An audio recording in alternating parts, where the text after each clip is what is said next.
لله نحمده ونستعينه ونستغفره ونعوذ بالله من شرور أنفسنا ومن سيئات أعمالنا من يهده الله فلا مضل له ومن يضلل فلا هادي له وأشهد أن لا إله إلا الله وحده لا شريك له وأشهد أن محمدا عبده ورسوله أما بعد فإن خير الحديث كتاب الله وخير الهدي هدي محمد صلى الله عليه وسلم وشر الأمور محدثاتها وكل محدثة بدعة وكل بدعة ضلالة الضلالة في النار.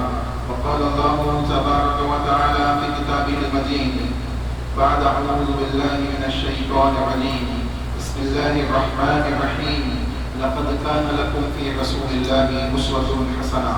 وقال في موضع آخر بسم الله الرحمن الرحيم الذين آمنوا ولم يلبسوا إيمانهم بظلم أولئك لهم الأمن وهم مهتدون.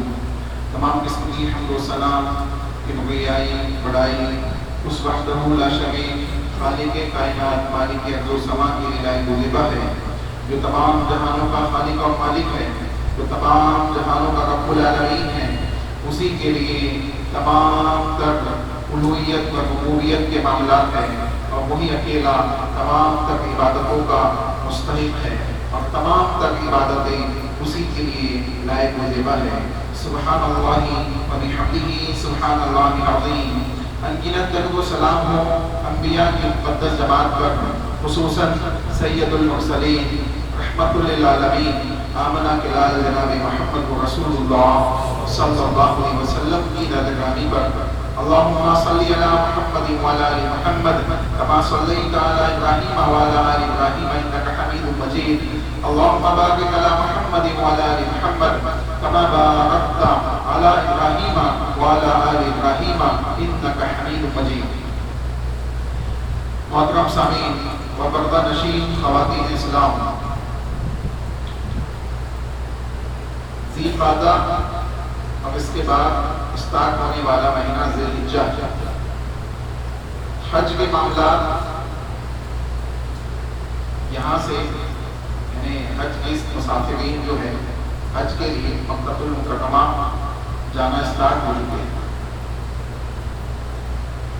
لیکن سوال یہ ہے کہ حج کے یہ معاملات اول سے لے کے آخر تک جو انجام دیے جاتے ہیں، یہ اگر اس کو آپ دیکھیں غور و فکر کے ساتھ اس کا مطالعہ کریں تو یہ بات معلوم پڑتی ہے کہ ابراہیم علیہ السلام اور ان کے خاندان یا ان کے اہل خانہ کہ جو معاملات ہیں، جو اعمال ہیں، اللہ نے ان کو حج کے اندر داخل کر دیا اور مسلمانوں کے لیے ایک اجر عظیم کا ذریعہ بنا دیا.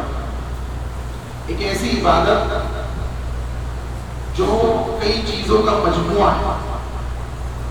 دیکھیں، ہم نماز پڑھتے ہیں تو نماز بدنی عبادت، ہم زکوٰۃ دیتے ہیں تو زکوٰۃ مالی عبادت.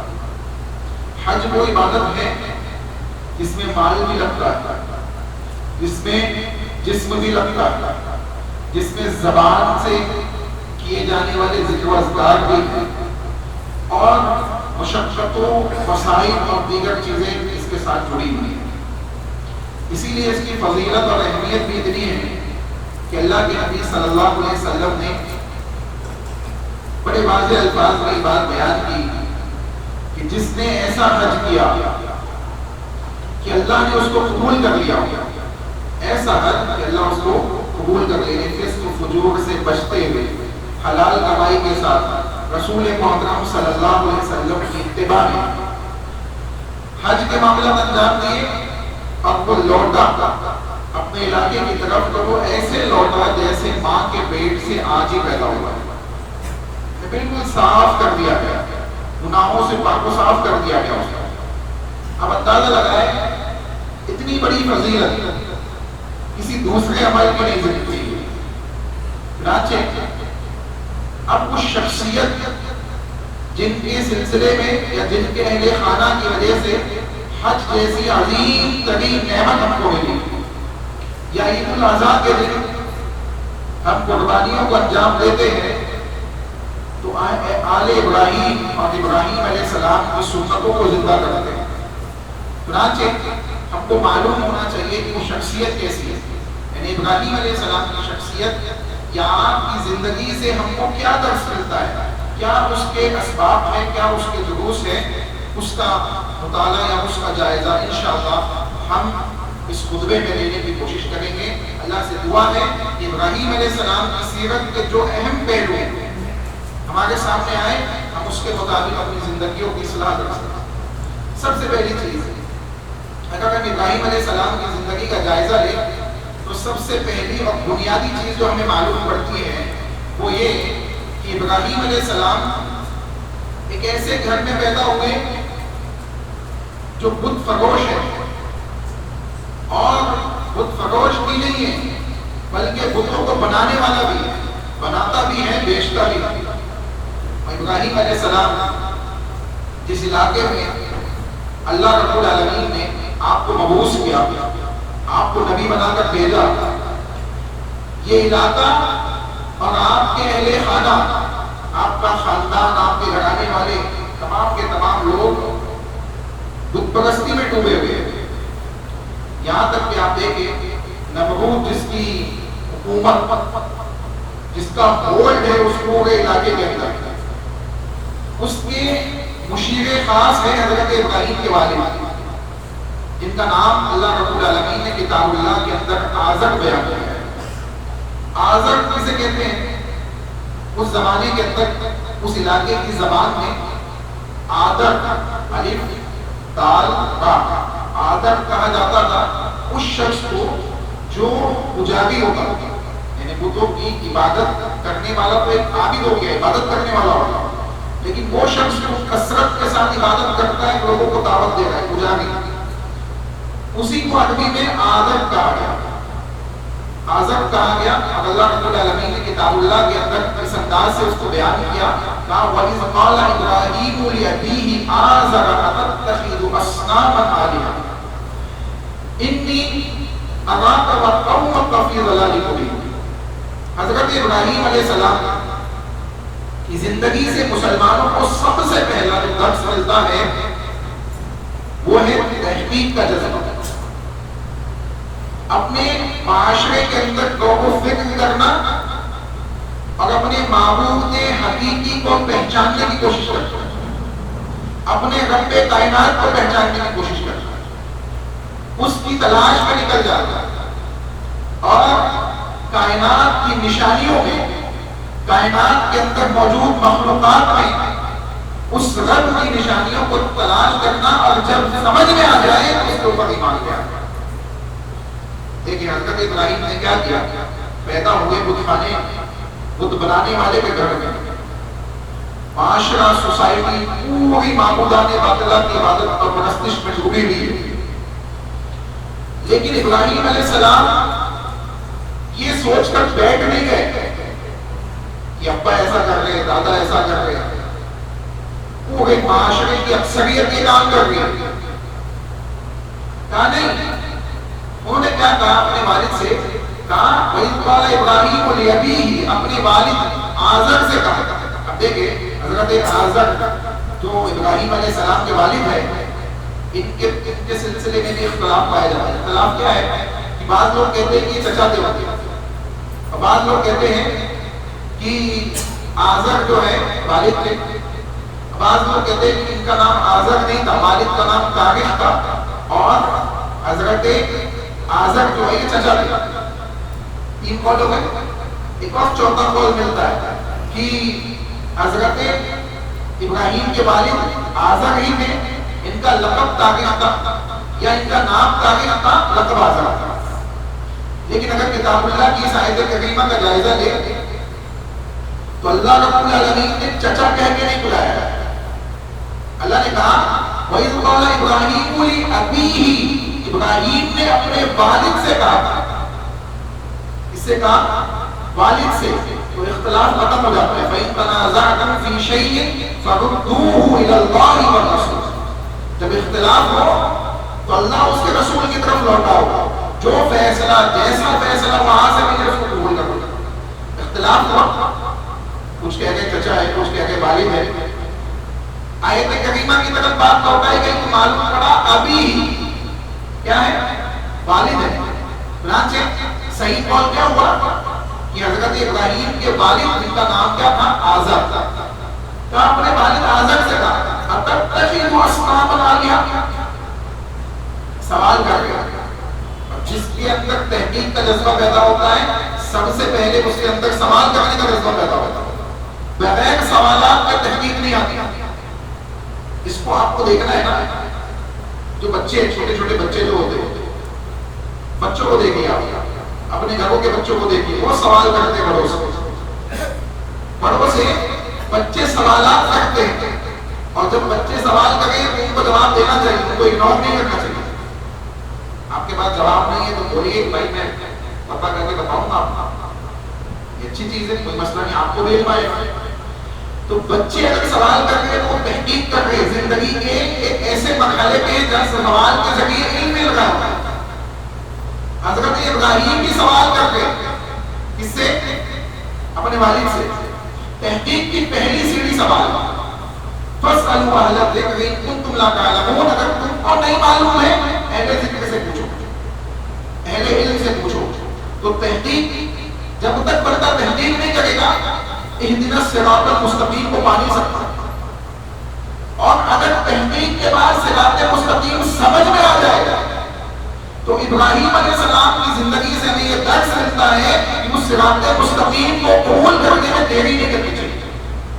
سنیں، کہا کہ اصنام عالیہ، آپ نے بتوں کو معبود بنایا ہوا.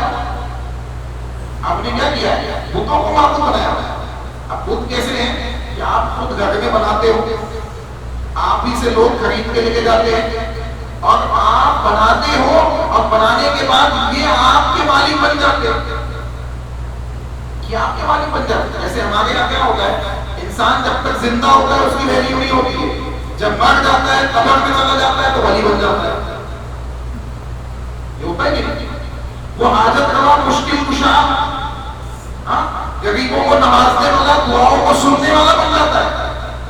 جب تک زندہ تھا، جب تک یہ صلاحیت اس کے اندر نہیں تھی. زمین کے نیچے، عموماً مٹی کے نیچے دب گیا. اب یہ کوالٹیز کہاں سے آ گیا؟ تو ابراہیم علیہ السلام کہہ گئے انی اراک وقومک فی ضلال مبین. اے والد، اے ابا جان، میں آپ کو اور آپ کی قوم کو، یعنی بستی والوں کو کیسے دیکھ رہا ہوں؟ فی ضلال مبین، کھلی ہوئی گمراہی میں دیکھ رہا ہوں. اب دیکھیں، والد کو کہہ گئے کہ میں آپ کو دیکھ رہا ہوں کہ کھلی ہوئی گمراہی میں آپ، اور آپ کی یہ قوم، یہ بستی والے جو اللہ کو چھوڑ کر معبودان باطلہ کی عبادت میں مبتلا ہے، معبودان عبادت کی پرستش کے اندر ڈوبے ہوئے ہیں، یہ بھی کھلی ہوئی گمراہی میں. اب یہاں پہ ایک سوال پیدا ہوتا ہے کہ حق کے لیے کثرت اور قلت پیمانہ ہے یا نہیں ہے؟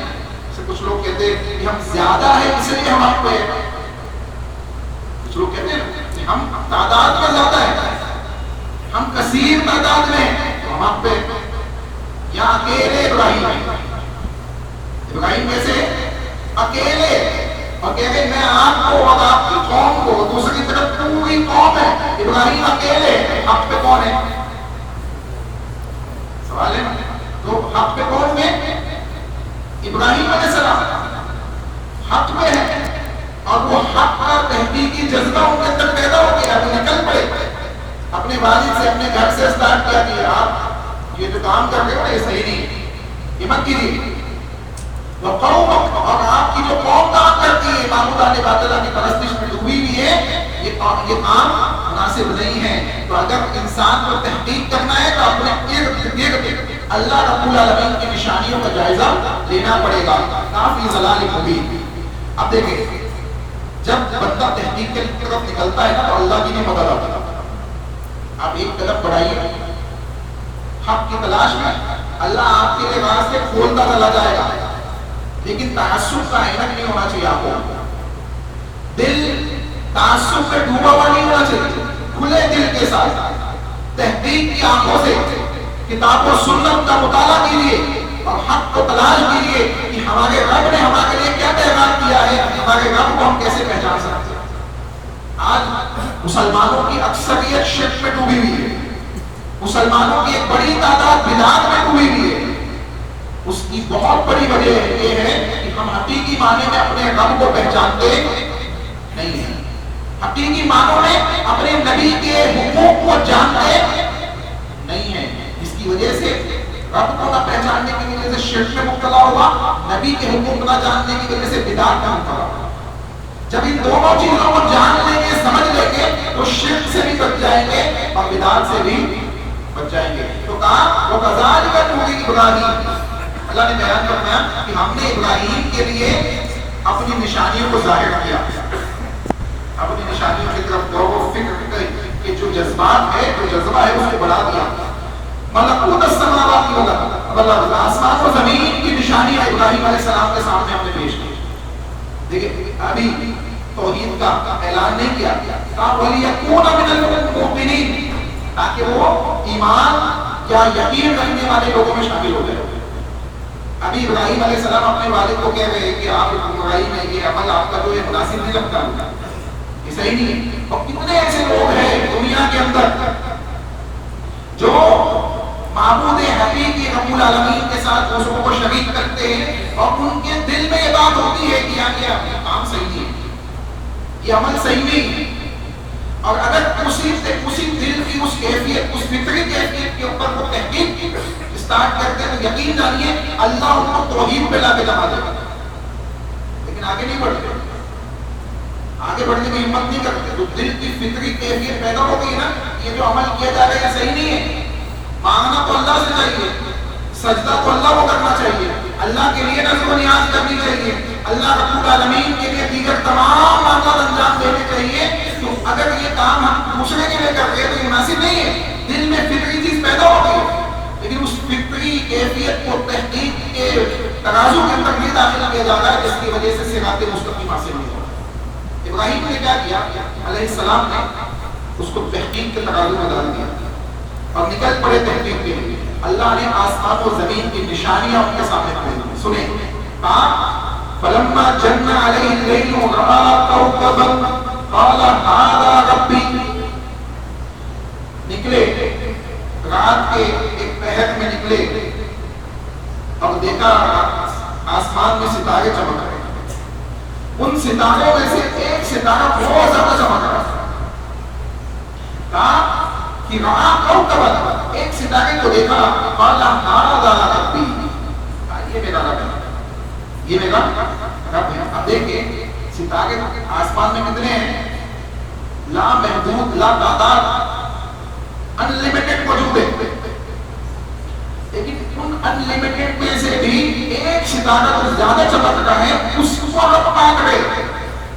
اس کا مطلب ہے کہ معبودات باطلہ میں بھی توحید ابراہیم تک موجود ہے کہ ایک ستارے کو رب کہہ رہے، سب کو رب نہیں کہہ رہے۔ تو کہا کہ قال هذا ربی، یہ رب ہو سکتا ہے، یہ رب ہے۔ فلما افل، پھر جب وہ ستارہ ڈوب گیا یا اس کی روشنی چاند کے مقابلے میں پھیکی پڑ گئی، فلما افل قال لا احب الافلین، میں ڈوبنے والوں کو محبوب نہیں رکھتا۔ معلوم پڑا کہ جس کی کیفیت تبدیل ہو جائے وہ رب نہیں ہو سکتا۔ طلوع ہوا، طلوع ہونے کے بعد ڈوب گیا، کیفیت چینج ہو گئی، وہ رب نہیں ہو سکتا۔ انسان پیدا ہوا، وفات آ گئی، رب نہیں ہو سکتا۔ رب تو وہ ہے جو ہمیشہ سے ہے، ہمیشہ باقی رہنے والا ہے اور ہمیشہ سے اس کی صفات ہوئی ہے، ہمیشہ سے وہی صفات ہوئی۔ رب کے اندر کمزوری نہیں آتی وقت کے ساتھ ساتھ، وقت کا اثر رب پہ نہیں ہوتا کیونکہ وقت مخلوق ہے، رب خالق ہے، وقت کو پیدا کرنے والا رب ہے۔ وقت کو دنیا وقت کے ساتھ چلتی ہے کہ ایک وقت آئے گا جس کو نابود ہو جائے گا، لیکن آپ دیکھیں عربی میں الساعہ کہا جاتا ہے قیامت، اور ساعہ ایک گھنٹے کو بھی کہا جاتا ہے جو وقت کا ایک میعاد ہے۔ تو اسی لحاظ سے وقت کیا ہے؟ مخلوق ہے، اور خالق کون ہے؟ اللہ ہے۔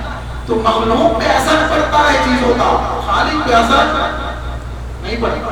تو کہا یہ ڈوب گیا نا، یہ کب نہیں ہو سکتا، میں ڈوبنے والوں سے محبت نہیں کرتا ہوں۔ فلما رأى القمر، جب چاند کو دیکھا بازغن قال هذا ربی، جب چاند کو تم ہوتے ہوئے دیکھا حضرت ابراہیم علیہ السلام نے، اور چاند جو ہے اس ستارے سے زیادہ روشن ہے، اس سے زیادہ روشنی اس کے اندر موجود ہے، ابراہیم علیہ السلام کہنے لگے هذا ربی، یہ رب ہے، یہ میرا رب ہے۔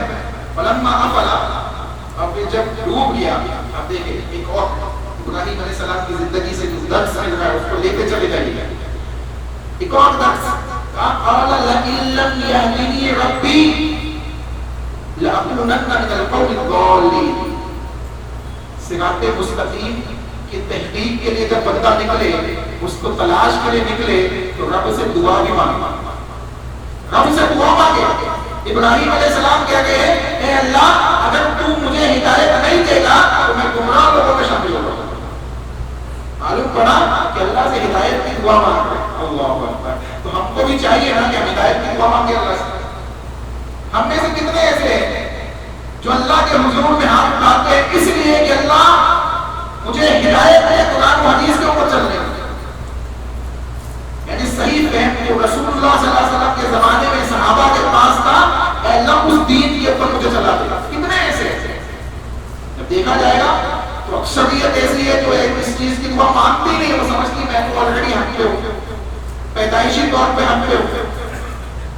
تو حق کی دعا مانگنی چاہیے، صراط مستقیم کی دعا مانگنی چاہیے، منہج صحابہ پہ قائم کرنے کی دعا مانگنی چاہیے اللہ رب العالمین سے۔ تو کہا کہ اللہ اگر تو مجھے ہدایت نہیں دے گا تو میں گمراہ لوگوں میں شامل ہوں گا۔ اس کے بعد کہتے ہیں فلما رأى الشمس، اور جب چاند ڈوب گیا، اب صبح سورج طلوع ہوا۔ اب سورج کیا ہے؟ بڑا ہے، اس لیے آپ دیکھیں لوگ ستاروں کی بھی عبادت کرنے والے مل جائیں گے، چاند کی عبادت کرنے والے بھی کیفیت مختلف ہو سکتی ہے، اور سورج کی عبادت کرنے والے تو کئی مل جائیں گے، آپ کئی مل جائیں گے۔ تو کہا فلما رأى الشمس، جب سورج طلوع ہوا، بازغۃ قال هذا ربی هذا اکبر، اس کی دو صفت بیان کیا، کہا یہ زیادہ روشن ہے اور زیادہ بڑا ہے، زیادہ روشن زیادہ بڑا ہے، تو یہی رب ہوگا، یہی رب ہوگا۔ اور جب وہ بھی ڈوب گیا، فلما افلت، جب وہ بھی ڈوب گیا، جب مخلوقات میں تحقیق کر لیا، غور و فکر کر لیا یہ ڈوب گئے، تو اعلان کیا کرتے قال یا قوم انی بریء مما تشرکون، اے میری قوم کے لوگوں جو ستاروں کی، چاند کی، سورج کی اور دیگر مخلوقات کی عبادت کرتے ہو، اس سے میں بری ہوں، اس سے میرا کوئی تعلق نہیں، اس سے میرا کوئی تعلق نہیں ہے۔ اب مشرکین مکہ کو لے لیجیے، مکہ کے لوگ رسول اکرم صلی اللہ علیہ وسلم کی بعثت سے پہلے وہ کیا کہتے تھے کہ ہم ملت ابراہیم کو فالو کرنے والے ہیں، ہم اس کو فالو کرنے والے ہیں، ملت ابراہیم کو ماننے والے ہیں۔ آج بھی دنیا کے اندر کئی ایسی قومیں ہیں جو اپنے آپ کو نسبت دیتی ہے کہاں؟ ابراہیم علیہ السلام کی طرف، جیسے یہودی ہے، نصرانی ہے، یہ کہیں نہ کہیں اپنی نسبت ابراہیم سے جوڑتے ہیں، اگرچہ نبی موسیٰ اور عیسیٰ علیہ السلام کو مانتے ہیں، حضرت عزیر علیہ السلام کو مانتے ہیں، لیکن نسبت نہ جوڑتے ابراہیم علیہ السلام، کیونکہ ابراہیم علیہ السلام وہ شخصیت ہے جو ہر قوم و ملت میں مقبول ہے، جن کی اہمیت اور فضیلت اور افادیت کو ہر ایک جانتا ہے، ہر مذہب والا بندہ جانتا ہے۔ تو کہا کہ مشرکین مکہ بھی کہہ گئے کہ ہم ابراہیم کے فالو کرنے والے، اللہ نے کہا کہ انی بریء مما تشرکون، ابراہیم علیہ السلام نے اعلان کر دیا کہ جس کو تم اللہ کا شریک بناتے ہو میرا اس سے کوئی تعلق نہیں ہے۔ معلوم پڑا کہ جو شرک کرے گا اس کا ابراہیم سے تعلق نہیں، جو بندہ بھی شرک کرے گا اس کا ابراہیم سے کوئی تعلق نہیں ہوگا۔ اگر ابراہیم علیہ السلام سے اپنا تعلق جوڑنا چاہتے ہیں تو شرکیہ کاموں سے بچنا پڑے گا، توحید کے اوپر جمنا پڑے گا، توحید کے اوپر گامزن ہونا پڑے گا، مضبوطی کے ساتھ اللہ کی وحدانیت، اللہ کی توحید کے اوپر اپنے آپ کو جما لینا پڑے گا۔ اب توحید سے اس چیز کا نام نہیں ہے، ہم آگے ہم لوگ کیا سمجھتے ہیں؟ اللہ سے مانگ لو، اللہ کے سامنے سجدہ کر لو، ہاں اللہ رب العالمین کے لیے نمازیں پڑھ لو، یہ توحید نہیں، کسی دوسرے کے سامنے مت جھکو، یہ بچ گئے ہم شرک سے نہیں۔ عقیدے کے اندر بھی توحید ہونی چاہیے، عقیدے کے اندر اگر دل کا عقیدہ کسی دوسرے کے ساتھ جڑا ہے اللہ کو چھوڑ کر، تو عمل آپ چاہے کتنے توحید والے کر لیجیے، آپ کا دل کیا ہے وہ مشرک ہے، آپ کا دل شرک میں مبتلا ہے، دل شرک۔ دیکھیں مثال دیکھیں اس کی، ایک بلی سامنے سے گئی، یہ مثال کئی جگہ پر بھی ہوتی ہے، ایک بلی سامنے سے گئی، بندہ کھڑا ہو گیا کہ نہیں جاؤں گا، کیوں؟ کیونکہ نقصان ہو جائے گا۔ اس نے عمل نہیں کیا، بلی کو سجدہ کیا، بلی سے دعا مانگی، کوئی ایسا کام کیا اس نے بلی کے ساتھ جو شرک آپ کہہ سکتے، اس کی سوچ ہے دل میں ایک عقیدہ ہے کہ اگر میں گزر گیا تو نقصان پہنچ جائے گا، یعنی بلی کو نفع نقصان کا مالک مان لیا دل سے، تو عقیدے نے کیا کیا؟ شرک کر دیا، عقیدے کے اندر دوسروں کو شریک کر دیا۔ اسی لیے صرف عملی طور پر شرک سے نہیں بچنا ہے، عقیدتاً بھی شرک سے بچنا ہے۔ اگر عقیدتاً ہم مشرک رہیں گے، عقیدے ہمارے شرکی اور کفریہ رہیں گے، ہمارے عمل اللہ قبول نہیں کریں گے، عمل ضائع ہو جائے گا، رد کر دیا جائے گا۔ تو کہا کہ جو کچھ تم شرکیہ کام کرتے ہو اس سے میرا کوئی تعلق نہیں ہے۔ اس کے بعد حضرت ابراہیم نے اعلان کیا انی وجہت وجہی للذی فطر السماوات والارض حنیفا وما انا من المشرکین۔ اے اللہ، اے میرے رب، میں اپنے چہرے کو تیری طرف پھیرتا ہوں۔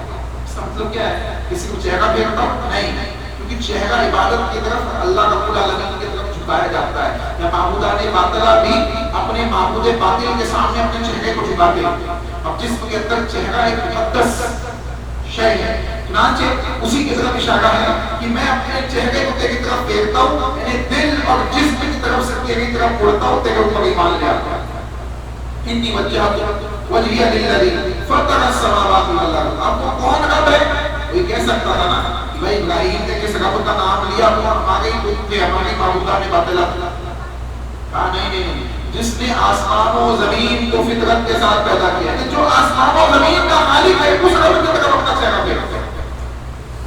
اعلان کے اندر وضاحت، اسی لیے کہا گیا کہ صرف لا الہ کہنا کافی نہیں ہے، اللہ کہنا بھی ضروری ہے۔ ہاں، کوئی اللہ کے رب ہونے کو مان رہا ہے اور معبودان باطلہ کا انکار نہیں کر رہا ہے، تو صحیح معنوں میں وہ اللہ کو رب نہیں مان رہا ہے۔ دونوں چیزیں ضروری ہیں، اور ٹھیک اسی طریقے سے واشہد ان محمد عبدہ ورسولہ بھی اس کے ساتھ جڑا ہوا ہے۔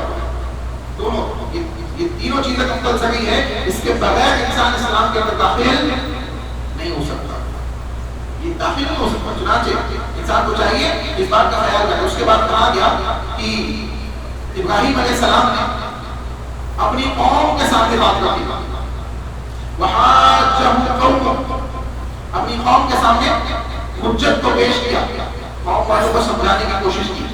قال اتحاجونی فی اللہ وقد ہدان ولا اخاف ما تشركون به الا ان يشاء ربي شيئا وسع ربي كل شيء علما افلا تتذكرون وكيف اخاف ما اشركتم ولا تخافون انكم اشركتم بالله ما لم ينزل به عليكم سلطانا۔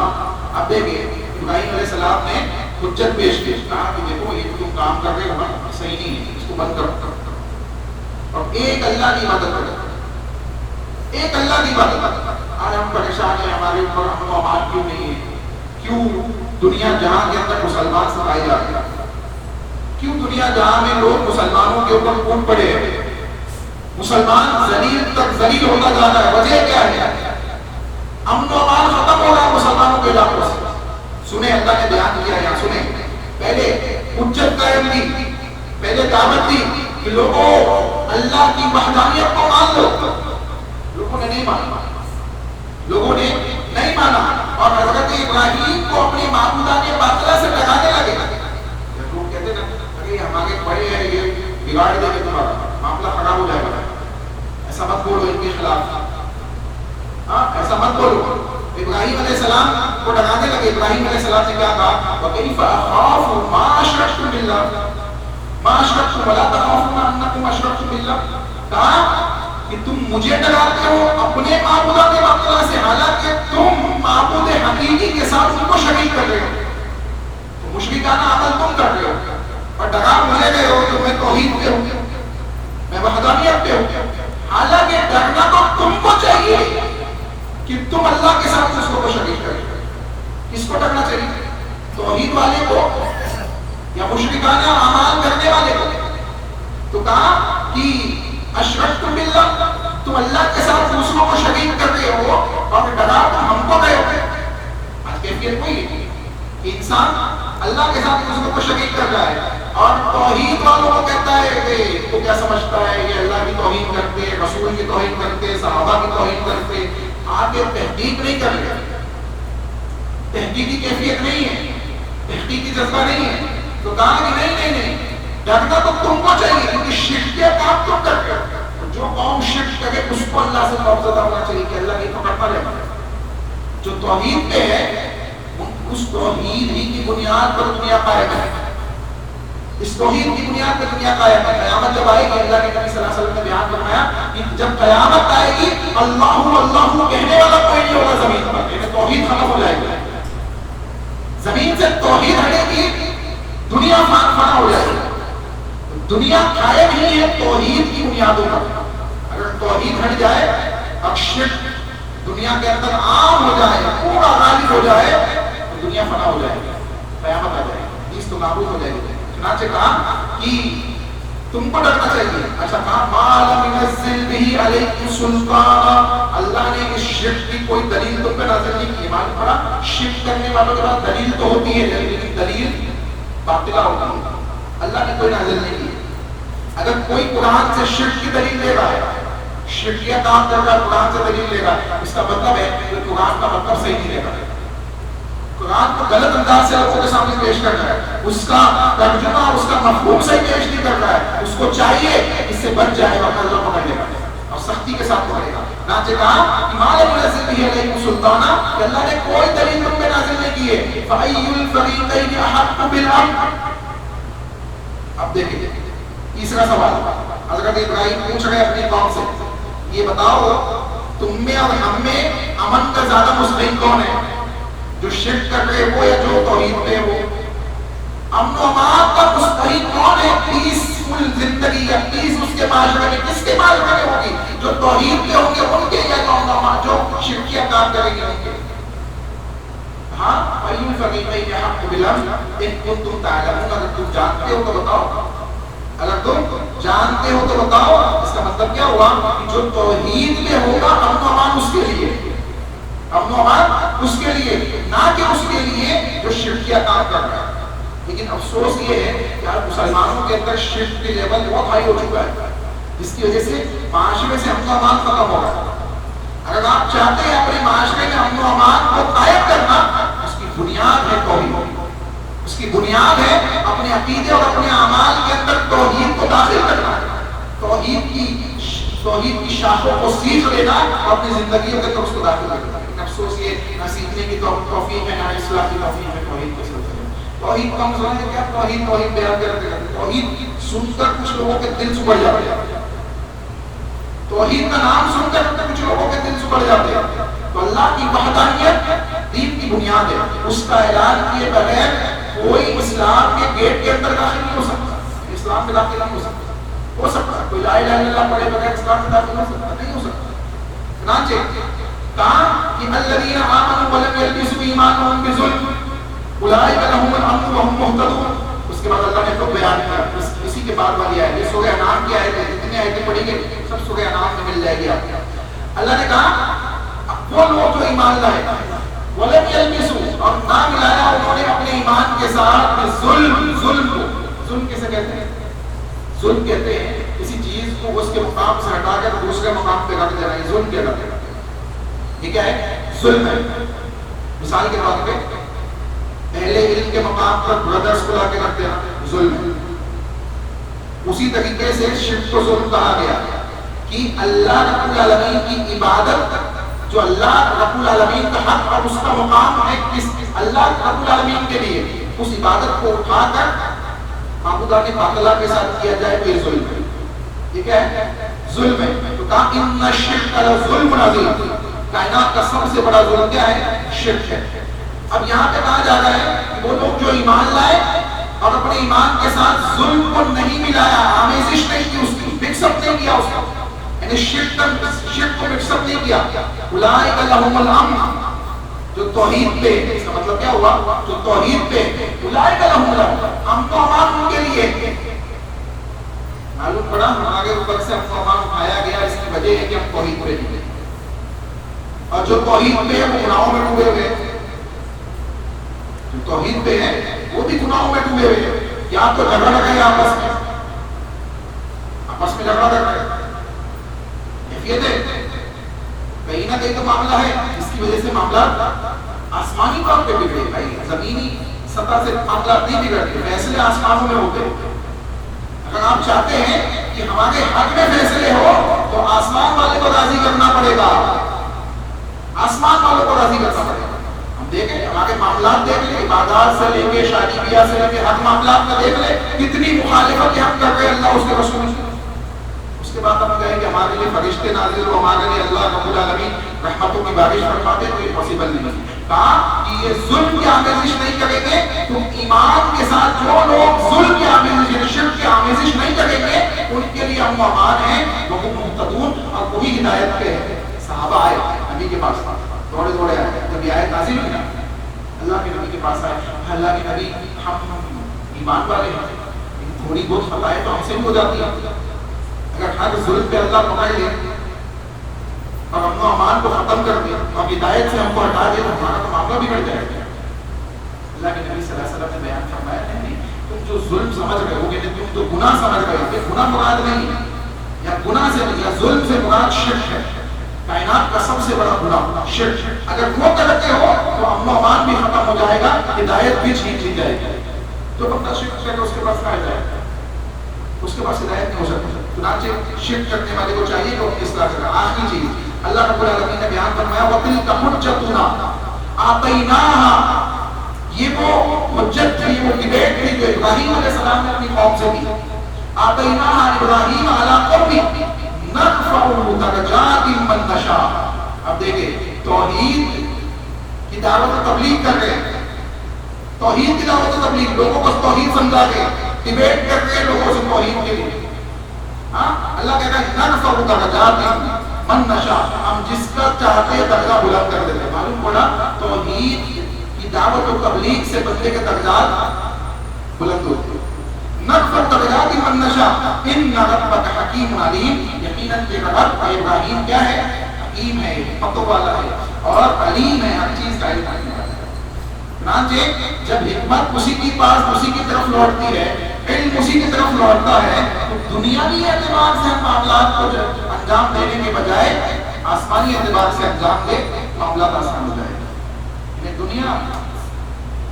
دنیا کے معاملات اس رب العالمین پہ چھوڑے اور اس کو راضی کرنے کے لیے محنت کرے. اللہ آپ کو توفیق عطا فرمائے. آخری چیز اعلان توحید، توحید کا اعلان کیا حضرت ابراہیم نے. توحید کا اعلان کس انداز سے کیا تھا؟ قال ربکم رب السماوات والارض. سنو اے قوم کے لوگوں، رب تو وہی ہے جس نے آسمان و زمین کو پیدا کیا ہے، جس نے آسمان و زمین کو پیدا کیا ہے. رب السماوات والارض الذی فطرہن وانا علی ذلک من الشاہدین، جس نے آسمان و زمین کو فطرت کے ساتھ قائم کیا ہے اور میں یعنی ابراہیم اس بات کی گواہی دیتا ہوں، میں اس کی گواہی دینے والا ہوں، یعنی میں اللہ کی ذات کے اوپر ایمان رکھنے والا ہوں. اب سوچے آپ پوری قوم، پوری بستی دین باطل پہ ہے، ان کی تعداد کثیر ہے اور اکیلے ابراہیم کیا ہے اس پہ؟ حق پہ. اور اس حق کا اعلان کرنے کی وجہ سے والد نے گھر سے بھگا دیا، والد نے گھر سے بھگا دیا. لیکن ابراہیم علیہ السلام اپنی توحید سے پیچھے نہیں ہٹے. معلوم پڑا کہ دین کے معاملات میں کتاب و سنت کی اتباع میں والدین روک نہیں سکتے، اگر روکتے ہیں ان کی بات ماننا جائز نہیں ہے. اس کے علاوہ تمام معاملات میں ان کی بات مانی جائے گی. اللہ کے نبی صلی اللہ علیہ وسلم نے بیان فرمایا لا طاعۃ المخلوق فی معصیۃ الخالق، کسی مخلوق کی اتباع کرنا جائز نہیں ہے اللہ کی نافرمانی میں. اللہ کی نافرمان بنا. آپ دیکھیں ایسے ایسے واقعات بھی سننے میں آئے کہ والد صاحب کہہ رہے, والدین کہہ رہے کہ بھائی داڑھی کیوں بڑھا گئے, داڑھی کاٹ لو, ابھی تو بچے ہو, ہاں ابھی تو بچے ہو. ہم کیا سمجھانا چاہ رہے ہیں اپنے بچے کو؟ اگر وہ سنت رسول کے مطابق داڑھی رکھتا ہے تو رکھنے دیجیے. اس کو حوصلہ افزائی کیجیے, اچھے کاموں میں بچوں کو حوصلہ افزائی کیجیے. لیکن ہم برے کاموں میں برابر بولتے ہیں اور اچھے کاموں میں حوصلہ افزائی کرنے کی توفیق نہیں ہوتی. تو آپ جہاں تنقید کیجیے وہاں حوصلہ افزائی بھی ہونی چاہیے. تو اللہ کے نبی حضرت ابراہیم علیہ السلام کی زندگی سے چند چنندہ درست ہیں جو آپ کے سامنے رکھے گئے. اللہ سے دعا ہے کہ اللہ صحیح معنوں میں ہمیں باتوں کو سمجھنے کی توفیق عطا فرمائے. اللہ اس کے رسول کی اطاعت کے ساتھ اپنی زندگیوں کی اصلاح کرنے کی توفیق عطا فرمائے. جو خطائیں ہم سے ہوتی ہیں یا ہو گئی ہے یا ہوگی, اللہ ان سب کی اصلاح کرنے کی, ان سب کو معاف فرما دے, ان سب کی اصلاح کرنے کی ہمیں توفیق عطا فرما دے. ان سے رجوع اللہ کرنے کی توفیق عطا فرما دے. اللہ عبادتوں کو پابندی کے ساتھ عمل میں لانے کی ہمیں توفیق عطا فرما دے. اے اللہ ہمارے گناہوں کو معاف فرما دے. اے اللہ تنہائیوں میں ہو یا مجمع عام میں ہو ہم سے خطائیں اگر ہوئی ہیں اس کو معاف فرما دے. اے اللہ ہمیں اپنی زندگیوں کو کتاب و سنت کے اوپر چلانے کی توفیق عطا فرما دے. منہج صحابہ کے ساتھ گزارنے کی توفیق عطا فرما دے. اے اللہ ہماری زندگیوں کے اندر اصلاح کی توفیق عطا فرما دے. اے اللہ اصلاح کے معاملات کو انجام دینے کی توفیق عطا فرما دے. اے اللہ ہم سے جو گناہ سرزد ہوئے سے معاف فرما دے. اے اللہ جو نیکیاں ٹوٹے پھوٹے انداز میں ہم کرتے اس کو قبول فرما لے. اے اللہ جو نیکیاں تیرے حضور میں ہم پیش کرتے اس کو قبول فرما لے. اے اللہ ان نیکیوں کو, ان اعمال صالحہ کو اپنی رحمتوں میں ڈھانپ کر دنیا و آخرت میں کامیابی عطا فرما دے. اے اللہ ہمارے گناہوں کو معاف فرما دے. اے اللہ ہمارے گناہوں کو معاف فرما دے. اے اللہ اس کے رسول کی اطاعت, رسول اکرم صلی اللہ علیہ وسلم کی محبت, رسول اکرم صلی اللہ علیہ وسلم کے حقوق, صحابہ کے فہم اور منہج کو سمجھ کر اپنی زندگیوں کی اصلاح کرنے کی توفیق عطا فرما دے. اے اللہ ہمیں صراط مستقیم پہ گامزن رکھ, جب تک زندہ رہے صراط مستقیم کے ساتھ زندگی رہے, اور جب اس دنیا سے جائے لا الہ الا اللہ محمد رسول اللہ پڑھتے ہوئے جائے. اے اللہ حسن خاتمہ کے ساتھ اس دنیا سے رخصت کر. اے اللہ ہمارے گناہوں کو معاف فرما. اے اللہ جو لوگ قبروں میں موجود ہیں ان کی مغفرت فرما دے. جو اس دنیا سے جا چکے ان کی مغفرت فرما دے. اے اللہ ان کی قبروں کو جنت کا باغ بنا دے. اے اللہ ان کی قبروں کو نور سے بھر دے. اے اللہ ان کے معاملات کو آسان فرما دے. اے اللہ عذاب قبر سے ان کو محفوظ فرما لے. اے اللہ قبر کے معاملات کو ان کے لیے آسان فرما دے. اے اللہ ہمیں بھی وہاں جانا ہے, آخرت کا پہلا گھر ہے. اے اللہ اس کے معاملات ہمارے لیے بھی آسان فرما دے. سوال و جواب کے معاملات ہمارے لیے آسان فرما دے. اے اللہ ہمارے گناہوں کو معاف فرما دے. اے اللہ ٹوٹے پھوٹے انداز میں جو دعائیں ہم مانگتے ہیں اس کو قبول فرما لے. اے اللہ یہ مسجدیں جو زمین پہ تیرے گھر ہیں ان کی حفاظت کرنے کی ہمیں توفیق عطا فرما دے. اے اللہ ان کے ساتھ جڑ کر زندگی گزارنے کی ہمیں توفیق عطا فرما دے. اے اللہ ٹوٹے پھوٹے انداز میں دعائیں مانگتے ہیں اس کو قبول فرما لے. جو مانگنی باقی رہ جائے اس کو بنا مانگے عطا فرما دے. آمین. ربنا تقبل منا انك انت السميع العليم وتب علينا انك انت التواب الرحيم برحمتك يا ارحم الراحمين.